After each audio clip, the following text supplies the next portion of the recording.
அறிவிக்கப்பட்ட MRP தேர்வின் மூலமா 10 வருஷம் ஆச்சு நாங்க வேலைக்கு வந்து வெறும் 18,000 சம்பளத்தை நாங்க உட்கார்ந்துகிட்டு இருக்கோம். அந்த அடிப்படையில எங்களோட கோரிக்கைகளை தீர்க்கிறதுக்காக அரசாங்கத்துல நாங்க பேச்சுவார்த்தை நடத்திட்டு இருக்கோம். அதனால நாங்க போராட்டம் நடத்திட்டு இருக்கோம். போராட்டம் நடத்த எங்களை என்னங்க நீங்க வலுக்கட்டாயம் நீங்க வந்து அரெஸ்ட் பண்ணி கூட்டு வரீங்க? சரி, ஒரு நியாயம் வேணாமா? இத்தனை பேரை கூட்டு வரீங்களே, எங்க கூட்டு போற அப்படின்னு ஒரு தகவல் சொல்லக்கூடாதா? நீங்க வாடகைக்கு இழுத்துட்டு வந்து ஒரு யூரின் போறதுக்கு விடாம, ஒரு தண்ணி குடிக்க விடாம, ஒரு சாப்பாடு வாங்கி கொடுக்க விடாம, பஸ்ஸுக்குள்ள உள்ள எல்லாரும் நாங்க வந்து 10 மணிக்கு நாங்க சாப்பிட்டோம் சார். 10 மணிக்கு எங்களோட சொந்த காசுல சாப்பிட்டா, ஆனா போலீஸ் அரெஸ்ட் பண்ணி வச்சிருக்காங்க. சண்டை போட்டு 4 மணி நேரத்துக்கு அப்புறம் தான் நாங்க எல்லாம் யூரினே போயிருக்கோம். உள்ள யூரின் போகாம எல்லாம் வயிறு வலி வந்து வாந்தி எடுத்து மயக்கப்பட்டு கிடக்குறாங்க. என்ன பாதுகாப்பு? விழுப்புரம் கோர்ட்ல கொண்டு போய் நிறுத்துவோம். விழுப்புரத்துல கோர்ட்ல கொண்டு போய் உங்களை போய் ப்ரொடியூஸ் பண்ணுவோம்னு சொல்லி சொன்னாங்க sir. Court Ulundurpettai bus stand தான் இப்போ வந்து கோர்ட் போல வந்துருவோம்னு சொல்லுவான். இன்னையோட காலையிலோட 7வது நாள் தொடரும் எங்க போராட்டம்.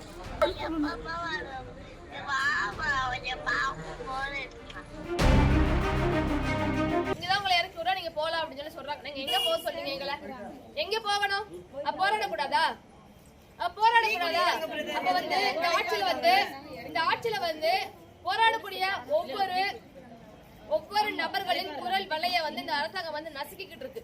நீ போராடாத, நீ உன்னோட உரிமைகளை கேட்காத, உனக்கு அதுக்கெல்லாம் அதிகாரம் இல்ல, நீ போராடினா உனக்கு நீங்க தான் உதாரணம் அப்படின்ற மாதிரி எங்களை வந்து இத்தனை பெண்களையும் இந்த தமிழ்நாட்டுக்கு போராடினா என்ன நடக்கும் அப்படிங்கறதுக்கு உதாரணமா இந்த அரசாங்கம் வந்து இந்த நடு தெருவுல நிறுத்தி இருக்குது.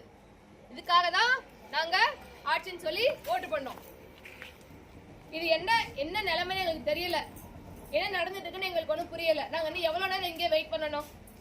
இதான் பஸ் நிக்குது, எல்லாம் நாங்க வாசலே தான் உட்கார்ந்துகிட்டு இருக்கோம். ராகவன் ஜாவண்டத்துலேருந்து வரேன். கடந்த 6 நாட்களாக சென்னையில் நடைபெற்ற போராட்டத்தில் நான் பங்கு பெற்றேன். அங்கே வந்து சரியான சாப்பாடு கிடையாது, சரியான முறையில் தூக்கம் இல்லாமல் ரொம்ப கஷ்டப்பட்டு தான் எங்களுடைய கோரிக்கைகள் வெல்றதுக்காக நாங்கள் போராடினோம். முக்கியமான 2 கோரிக்கையை தான் நான் முன் வச்சோம். தேர்தல் வாக்குறுதியை நிறைவேற்றணும், எல்லாரையும் நிரந்தரப்படுத்தணுங்கிறது தான் எங்களுடைய கோரிக்கை. அதை நிறைவேற்றி தருவார், இந்த அரசு தான் நிறைவேற்ற முடியும்னு நாங்கள் நம்பிக்கையாக இருந்தோம். ஆனால் எங்களுக்கு அதை நிறைவேற்றி தரல. அப்படிங்கிற பட்சத்தில் காவல்துறையானது எங்களை கைது செய்து மத்தியானம் உணவும் கொடுக்கல. கைது செய்த போது எங்கே இது வாகனமானது செல்லுதுங்கிறதையும் நமக்கு எந்த தகவலும் கொடுக்கல. இப்போ மதியம் 12 மணிக்கு கொண்டு வந்து உளுந்தூர்பேட்டையில் இறக்கி விட்டுருக்காங்க. இங்கேருந்து எங்கள் ஊருக்கு செல்லத்துக்கு சரியான பஸ்ஸு கிடையாது. இப்படி அம்போ கதின்னு நாங்கள் நிற்கிறோம். இதுதான் அரசு வந்துட்டு என் கூட பயணம் செய்யக்கூடியவங்க எல்லாருமே வந்து பெண்கள், எல்லாருமே வெவ்வேறு மாவட்டங்களில் உளுந்தூர்பேட்டை பஸ் ஸ்டாண்டில் இறக்கி விட்டுருக்காங்க. ஆனால் ஏதோ கோர்ட்டுக்கு கூப்பிட்டு போகிறதா தான் சொன்னாங்க. ஆனால் எந்த கோர்ட்டுங்கிறது தெளிவாகவே சொல்லலை, மாற்றி பேசுனாங்க. ஆனால் கோர்ட்டுன்னு சொல்லி கொண்டு வந்து உளுந்தூர்பேட்டை பஸ் ஸ்டாண்டில் இறங்கி விட்டு போனது எந்த வகையான வாக்குறுதிங்கிறது தெரியல. முதலமைச்சர் கொடுத்த வாக்குறுதி மாரி தான் இருக்குது. எங்கேயோ ஒரு வாக்குறுதியை கொடுத்துட்டு எங்கேயோ ஒரு மூலையில் செஞ்சு தர மாரி, செய்யாமல் விடுற மாதிரி அவங்க சொன்னது ஒன்றும் செய்கிறது ஒன்றுமா செஞ்சுட்டு போயிருக்காங்க. இதை நாங்கள் முழுமையாக ஏற்கிறதில்ல. இது எங்களுக்கு ரொம்ப வருத்தமாக இருக்குது. எங்க கூட இருக்கக்கூடிய பெண் தோழிகளுக்கெல்லாம் வந்துட்டு அவங்களுக்கு முன்னாடியே தகவல் கொடுத்துருந்தாங்கன்னா அவங்க வீட்டுக்காரங்களுக்கு சொல்லி அவங்க பாதுகாப்பான முறையில் வீடு போய் சேர்றதுக்கு உதவியாக இருந்திருக்கும். இப்போது அவங்க அம்போன்னு விட்டதுனால என்ன செய்வதென்று திகைச்சு போயிருக்காங்க. கடந்த 6 நாட்களாக சென்னை கூடுவாஞ்சேரியில எங்களோட செவிலியர்களோட காத்திருப்பு போராட்டம் அப்படிங்கிறது நடந்தது. எங்களுடைய வாழ்வாதாரத்தை மீட்டெடுத்து கொடுக்கணும், திமுக அரசின் தேர்தல் கால வாக்குறுதி 356 நிறைவேற்றணும், ஒப்பந்த அடிப்படையில் இருக்கக்கூடிய அத்தனை செவிலியர்களையும் பணி நிரந்தரம் செய்ய வேண்டும். இந்த மாதிரியான வாழ்வாதார கோரிக்கைகளை முன்னெடுத்து நாங்க போராட்டத்தை முன்னெடுத்தோம். அமைதியான வழியில காத்திருப்பு போராட்டத்தை நாங்க முன்னெடுத்தோம் 6 நாட்களாக. இன்னைக்கு என்ன நடந்திருக்குதுன்னா, 6வது நாளும் இன்னைக்கும் நாங்க அமைதியான முறையில தான் வந்து போராட்டத்தை தொடர்ந்தோம். ஆனா இந்த போராட்டத்தை எங்களுக்கு முடிக்கதான் ஆசை. இந்த போராட்டத்தை எப்படியாவது முடிக்கணும், இந்த அரசாங்கம் நமக்கு நம்மளுடைய வாழ்வாதாரத்தை மீட்டெடுத்து கொடுக்கும் அப்படிங்கறத எங்களுடைய எண்ணமும் கூட. ஆனா காலையில இயற்கை உபாதை கழிக்க போகக்கூடிய எங்களுடைய நண்பர்களை தோழர்களை பாத்ரூம்ல வச்சு காலையே அரெஸ்ட் பண்றாங்க வெளியில. அப்போ காலையில இந்த மாதிரியான ஒரு சம்பவங்களை எந்த ஒரு முன்னறிவிப்பும் இல்லாம நடத்துறாங்க. அதே போல இன்னைக்கு சாயந்தரம் எல்லாரையும் அரெஸ்ட் பண்றாங்க. 4 மணிக்கு கூடுவாஞ்சேரியில அரெஸ்ட் பண்றாங்க. அரெஸ்ட் பண்ணி நாங்க வந்து 40 பெண்கள் இருக்கோம். எங்களை 4 மணிக்கு அரெஸ்ட் பண்ணதுல இருந்து இப்ப வரைக்கும் எந்த இடத்துக்கு கூட்டிட்டு போறோம் அப்படின்ற தகவல் எங்களுக்கு சொல்லவே இல்லை.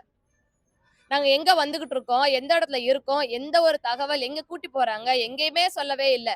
சொல்லாம நாங்க வந்து பாத்ரூம் போகணும்னு சொல்லி கேக்குறோம். ஏங்க 4 மணிக்கு நாங்க பஸ்ல ஏறினோம். எங்களுக்கு வந்து இயற்கை உபாதை கழிக்கிறதுக்கு எங்களுக்கு இடம் வேணும். கூட்டி போங்க அப்படின்னு சொல்லி நாங்களும் கேட்டு கேட்டு கேட்டு கேட்டு பஸ்ல உள்ள பெண் தோழர்கள் எல்லாம் வயிறு வலிச்சு, வாந்தி எடுத்து, மயக்கப்பட்டு அதுக்கு எந்த ஒரு செவிசாய்க்கவும் இல்ல.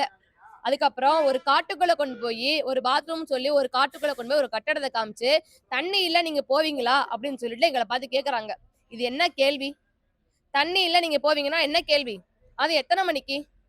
3 மணி நேரத்துக்கு அப்புறம். திரும்பவும் நாங்க சண்டை போட்டு, எங்கள ஒரு இடத்துல கொண்டு போய் விடுங்க அப்படின்னு சொல்லி, திரும்பவும் இருக்க தோழர்கள்லாம் வந்து ரொம்ப முடியாம ஆகி, அதுக்கப்புறம் ஒரு இடத்துல கொண்டு போய் எங்கள பாத்ரூம்ல போய் விடுறாங்க. சரி, அதோட அதாவது இங்க வந்து போராட்டம் அப்படிங்கிறது எதுக்கெல்லாம் போராட்டம் அப்படிங்கிறத பார்த்துக்குங்க. இதெல்லாம் வந்து இயற்கை உபாதைகள். இத கழிக்கிறது கூட எங்களோட போராட்டம் அப்படிங்கிறது தான். அது போக சாப்பாடு. மதிய சாப்பாடு குடுக்கல. மதிய சாப்பாடு வந்து உள்ள எங்கள ஹாஸ்பிட்டலுக்குள்ள வச்சு நாங்க கூடுவாஞ்சேரி மருத்துவமனையிலே வச்சு எங்கள பூட்டி வச்சுட்டாங்க. இப்ப பூட்டி வச்சா அரெஸ்ட் பண்ணி தானே வச்சிருக்கீங்க. அப்ப எங்களுக்கு சாப்பாடு குடுங்க அப்படின்னா, சாப்பாடு குடுக்கல. எங்களுக்கு உணவு அப்படிங்கிற எந்த ஒரு ஏற்பாடுமே செய்யல. நாங்க காலையில சாப்பிட்ட உணவு தான். மதியம் சாப்பிடல, நைட்டும் சாப்பிடல. நைட்டு 9 மணி ஆகுது, 10 மணி ஆகுது. எங்கள சாப்பிடணும், பசிக்குது, மயக்கம் வருது, எல்லாருக்கும் சுகர் லெவல் குறைஞ்சிரும். எல்லாரும் வந்து 40 வயதுக்கு மேல இருக்கக்கூடிய நபர்கள் தான். உங்களுக்கு எல்லா பிரச்சனைகளும் இருக்கு. அப்ப அவங்கள சாப்பிட வைக்கணும் அப்படின்னு சொல்லி சொல்றோம். ஆனா அதற்கு உண்டான ஏற்பாடும் இல்ல. அதற்கும் சாப்பாடுக்கும் நாங்க ஒரு மிகப்பெரிய போராட்டத்தை நடத்தி நாங்க சாப்பிட உட்கார்றோம். அரெஸ்ட் பண்ணிருக்கிறது காவல்துறை. காவல்துறை கைப்பற்றில இருக்கிற எங்களுக்கு காவல்துறை வந்து உணவு கொடுக்கவே இல்ல. சாப்பாடு கொடுக்கல. நாங்களே போராடுறோம். இவங்க காவல்துறை அரெஸ்ட் பண்றாங்க. எங்களோட சொந்த காசுல நாங்க சாப்பிடுறோம். நாங்க வந்துகிட்டே இருக்கோம். மணி 12 மணி. நாங்க எந்த இடத்துல இருக்கோம்னு எங்களுக்கு தெரியாது. இப்ப வந்து நம்ம பொதுமக்கள்கிட்ட கேட்டதுக்கு அப்புறம் தான் இது வந்து உளுந்தூர்பேட்டைங்க அப்படின்னு சொல்றாங்க. இந்த உளுந்தூர்பேட்டையில நீங்க இறங்கணும். நைட்டு 12 மணிக்கு இந்த உளுந்தூர்பேட்டையில இடையில நாங்க கேக்குறோம். மேடம் எங்களை எங்க மேடம் கூட்டி போறீங்க? எங்க வீட்டுல உள்ளவங்க கேக்குறாங்க மேடம். சொல்லுங்க மேடம், சொல்லுங்க மேடம். நாங்க கெஞ்சுறோம் அவங்க கிட்ட. உங்களெல்லாம் விழுப்புரம் கோர்ட்ல கொண்டு போய் விட போறோம் அப்படின்னு சொல்றாங்க. இதுதான் விழுப்புரம் கோர்ட்டா? நீங்க விழுப்புரம் கோர்ட்லயே கூட எங்களை போய் விடுங்க போங்க. நாங்க காத்துக்கிட்டு தான் இருக்கோம். ஏன்னா எங்களுடைய போராட்டம் மக்களுக்கான போராட்டம். எங்களுடைய கோரிக்கைகள் நியாயமானது. நியாயமான கோரிக்கைக்காக தான் நாங்க போராடிட்டு இருக்கோம். போராடுவது அப்படிங்கிறது ஜனநாயக உரிமை அப்படின்னு சொல்லி அமைச்சர் சொல்றீங்க. அப்ப அந்த ஜனநாயக உரிமையை வந்து மீறது யாரு? ஜனநாயக உரிமையை வந்து நசுக்கிறது யாரு? இதெல்லாம் வந்து மனித உரிமை மீறல். இதெல்லாம் பொதுமக்கள் வந்து பார்த்துக்கிட்டு தான் இருக்காங்க. எங்களுடைய போராட்டம் மக்களுக்கான போராட்டம். எங்களுடைய கோரிக்கைகள் வெல்லும் வரைக்கும் நிச்சயமாக எங்களுடைய போராட்டத்தை நாங்க முன்னெடுத்து கொண்டு போவோம். தவிர்க்க முடியாத தம்ப்நெயில்ஸ், கலக்கலான கண்டென்ட்ஸ், சினிமாவும் சீரியஸ் பிரச்சனைகளும், பல வருடங்கள் இடைவெளிக்கு பிறகு இந்த படத்துல ஒரு கலகலப்பும் கைகலப்பும், Me too love you. Thank you so much. அவருக்கு அந்த மாஸ் ஏத்துறது இருக்குல்ல. போயிட்டே தான் இருக்காரே தவிர பிரேக்கே இல்லாமல் பிரேக்கிங் நியூஸ் சொல்லும் தந்தி டிவி ஆப். இன்ஸ்டா தலைமுறை வரை இறங்கி அடிக்கும் தந்தி டிவியின் டிஜிட்டல் எக்ஸ்க்ளூசிவ். அது தண்ணிக்குள்ள போகும்போது ஹேங் ஆயிடுச்சு.